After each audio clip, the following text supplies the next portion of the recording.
What advice would you give the next filmmaker coming up, specifically little black boys, little black girls that want to be filmmakers? What advice would you give them? Be so confident and cocky that you can do it, and you can do it at a high level, that you don't allow anybody or any reason to stop you.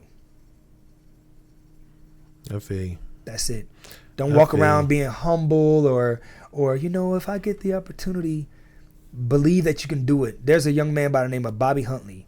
Mm-hmm. Oh yeah, man, Bobby Huntley. This dude, he'll do a film with like a little to no budget, and it'll look better than some of the stuff in the movie theaters. I'm sitting there every time I look at him, I'm like, I don't even think you understand your faith. Because I look at these things and I'm just looking at trailers, like, and I'm sitting there like, dude, do you know? Like, do you know? But that's an example of it.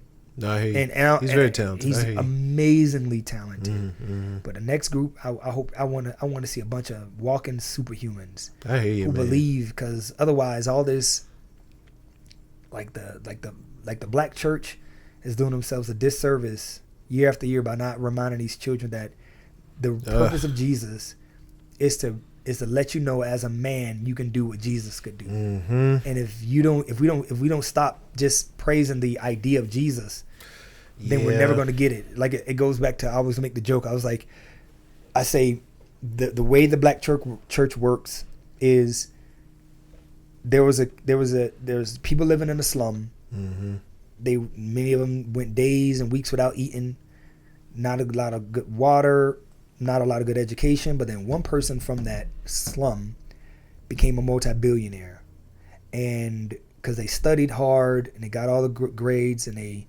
opened up a business, and they made all this money, and instead of talking to that person and saying, how did you do it, they just made a monument of him and then praised it every day. That's exactly what we do with Jesus. I agree. We don't say, oh, he came from here, I agree, so I can do what he did by following what he did. Instead we go, look at this monument of this person. No, I agree. You saw what they did? That was awesome. I think that is the problem a lot of times with religion in the black community. We give up our power to, like you said, to praise these statues and things. It's like, it lives within you. Like, tap into that and go do something. You know, like you just sitting there on your knees praying all day. Like, yo, get up. It's in you. Like, you don't have to. Like, it's anyway. Faith without works is dead. That's right. That's in the Bible. Yes, it is.